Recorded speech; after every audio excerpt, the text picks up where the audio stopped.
Breaking news చూస్తున్నాం మనం. Medigadda barrage ను తెలంగాణ మంత్రులు సందర్శించారు. అంబటిపల్లిలో కుంగిన పిల్లర్ను పరిశీలించారు. అంతకుముందు మేడిగడ్డ దగ్గర పవర్ పాయింట్ ప్రజెంటేషన్ ఇచ్చారు అధికారులు.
మేడిగడ్డ బ్యారేజ్ ను తెలంగాణ మంత్రులు సందర్శించారు. అంబటిపల్లిలో కుంగిన పిల్లర్ ను పరిశీలించారు. అంతకుముందు మేడిగడ్డ దగ్గర పవర్ పాయింట్ ప్రెజెంటేషన్ ఇచ్చారు అధికారులు.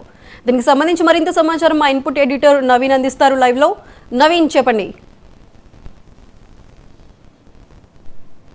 బ్యారేజ్ కి కూడా ఇటు మంత్రులు కూడా చేరుకోవడం జరిగింది. ముఖ్యంగా మేడిగడ్డ బ్యారేజ్ ఏదైతే కాళేశ్వరం ప్రాజెక్ట్ నిర్వహిస్తున్నటువంటి సమయంలో మాత్రం కొన్ని అవకతవకలతో పాటు నిర్మాణంలో కొంతవరకు నాణ్యత లేకపోవడం వల్లనే ఈ యొక్క బ్యారేజ్ కూడా కుంగిపోయినట్టు కూడా ఇప్పటికే మంత్రులు కూడా చెప్పడం జరిగింది. కొంతసేపు క్రితమే మంత్రులందరూ కూడా ఈ మేడిగడ్డ బ్యారేజ్ కు వచ్చి కూడా వారు ఇక్కడ ఉన్నటువంటి పరిస్థితులను కూడా పరిశీలించినటువంటి పరిస్థితి నెలకొంది. ప్రస్తుతం నేను మేడిగడ్డ బ్యారేజ్ వద్ద ఉన్నాము. ఇక్కడ ఉన్నటువంటి పరిస్థితిని కూడా మీకు చూపించేటువంటి ప్రయత్నాలు చేస్తాను. ఏదైతే ప్రస్తుతం ఇది మహారాష్ట్ర నుంచి తెలంగాణకి లోపలికి వచ్చేటువంటి ఈ దారి పూర్తి స్థాయిలో నిలిపివేసినటువంటి పరిస్థితి నెలకొంది. ఎవరిని కూడా అనుమతించలేనటువంటి పరిస్థితి నెలకొంది. రైట్ గా ముందల ఏదైతే ఆ రెడ్ కలర్ గేట్ కనిపిస్తుందో ఆ గేటు మహారాష్ట్రకు సంబంధించినటువంటి బార్డర్, అక్కడ గేట్లు కూడా వేయడం జరిగింది. ఇక్కడ ఉన్నటువంటి వాహనదారులు ఎవరికి కూడా అనుమతి ఇవ్వట్లేదు. కేవలం ఈ రోజు మంత్రులతో పాటు మీడియాకి మాత్రమే ఈ ప్రాంతాన్ని కూడా అనుమతి ప్రాంతం 7P20 గేట్ వద్దనే ఈ యొక్క గేట్ కూడా ఇక్కడ పరిస్థితి కూడా స్పష్టంగా కనిపిస్తున్నాయి. ఏదైతే ఈ కుంగినటువంటి ఈ ప్రాంతం మీద ఇక్కడ మంత్రులు ఇటు శ్రీధర్ బాబుతో పాటు కోమటిరెడ్డి వెంకరెడ్డి, ఇటు ఉత్తమ్ కుమార్ రెడ్డి, ఇటు తొంగులెడ్డి రెడ్డితో పాటు ఎమ్మెల్సీ జీవన్ రెడ్డితో పాటు ఇంకా కాంగ్రెస్ పార్టీకి సంబంధించిన కొంతమంది ముఖ్య బ్యారేజ్ కుంగినటువంటి ప్రాంతం అయితే అక్టోబర్ నెలలో ఇదే ప్రాంతంలో పెద్ద ఎత్తున శబ్దంలో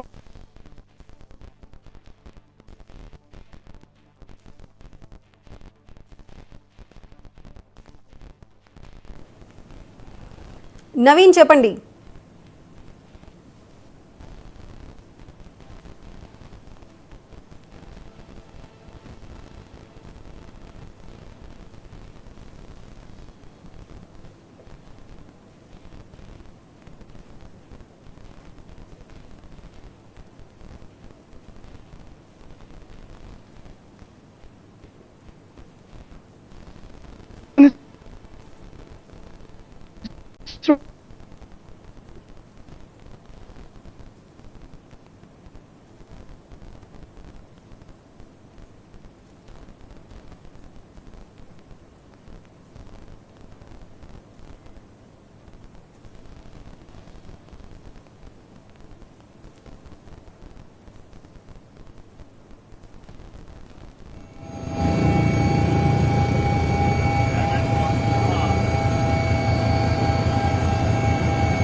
మేడిగడ్డ బ్యారేజ్ ను తెలంగాణ మంత్రులు అయితే సందర్శిస్తున్నారు. అంబటిపల్లిలో కుంగిన పిల్లర్ ను పరిశీలించారు. దానికన్నా ముందు అంటే మేడిగడ్డ బ్యారేజ్ దిక్కు రాక ముందు కూడా మేడిగడ్డ దగ్గర పవర్ పాయింట్ ప్రెజెంటేషన్ ఇచ్చారు అధికారులు. దీనికి సంబంధించి మరింత సమాచారం మా ఇన్పుట్ ఎడిటర్ నవీన్ అందిస్తారు. నవీన్, చెప్పండి, ప్రస్తుతం అక్కడ పరిస్థితులు ఏ విధంగా ఉన్నాయి? ప్రస్తుతానికి మంత్రులు ఇక్కడ పర్యవేక్షించడం జరిగింది. ముఖ్యంగా మేడిగడ్డలో ఉన్నటువంటి మేడిగడ్డ బ్యారేజ్ లోని 20 నెంబర్ గేట్ దగ్గరనే ఎక్కడైతే కుంగినటువంటి ప్రాంతంలో ఇటు మంత్రులతో పాటు ఎమ్మెల్యేలతో పాటు ఎమ్మెల్సీలు కూడా వారు వచ్చి పరిశీలించినటువంటి పరిస్థితి నెలకొంది. అయితే అక్టోబర్ నెలలో ఈ యొక్క పెద్ద ఎత్తున శబ్దం వచ్చినటువంటి నేపథ్యంలో అధికారులు కూడా అప్రమత్తమయ్యారు. వెంటనే రాష్ట్ర ప్రభుత్వం కూడా అప్రమత్తమైనటువంటి పరిస్థితి నెలకొంది. వెంటనే వీటిని మరమ్మతులు కూడా చేపట్టాలని చెప్పేసి కూడా చెప్పేటువంటి పరిస్థితి నెలకొంది. కానీ కాంగ్రెస్ పార్టీ అధికారంలోకి వచ్చిన తర్వాత ఖచ్చితంగా కాళేశ్వరం ప్రాజెక్టులో జరిగినటువంటి అవకతవకల్ని ఖచ్చితంగా రాష్ట్ర ప్రజలకి వివరించి చూపిస్తామని చెప్పడం జరిగింది. కొన్ని కోట్ల రూపాయలు కూడా దన్నుకున్నటువంటి పరిస్థితి నెలకొంది. దీనిపై ఖచ్చితంగా జ్యుడిషియల్ ఎంక్వైరీ కూడా చేపడతామని చెప్పేసి ఇరిగేషన్ శాఖ మంత్రి కూడా చెప్పినటువంటి పరిస్థితి నెలకొంది. అయితే ఈ రోజు జరిగినటువంటి పవర్ పాయింట్ ప్రెజెంటేషన్ అంటే ఈ ప్రాజెక్ట్ నిర్మాణం చేసేందుకు ఎన్ని కోట్లు ఖర్చు అయ్యాయి, ఎంత దీనికి సంబంధించినటువంటి ఎన్ని కోట్లు ఖర్చు అయ్యాయో దాంతో పాటు అసలు ఎస్టిమేషన్ ఎంత వేశారనే అంశాలపై కూడా పూర్తి స్థాయిలో కూడా పవర్ పాయింట్ ప్రెజెంటేషన్ లో కూడా చూపించినటువంటి పరిస్థితి నెలకొంది. అయితే ఇప్పుడున్నటువంటి పరిస్థితుల్లో దీన్ని మరమ్మతులు చేపట్టేందుకు ఇంకా సమయం కూడా పట్టేటువంటి అవకాశాలు కనిపిస్తున్నాయి. దీనికి సంబంధించినటువంటి బాధ్యతలపైన ఖచ్చితంగా చర్యలు కూడా చేపడతాము. ఎందుకంటే గత ప్రభుత్వం ఈ ప్రతిష్టాత్మకంగా తీసుకున్నటువంటి ఈ కాళేశ్వరం ప్రాజెక్ట్ లో ఇన్ని అవకతవకలతో పాటు ఇంత ఏదైతే మరమ్మతులు చేపడుతున్నటువంటి సమయంలో కావచ్చు, ఇంకా ఉన్నటువంటి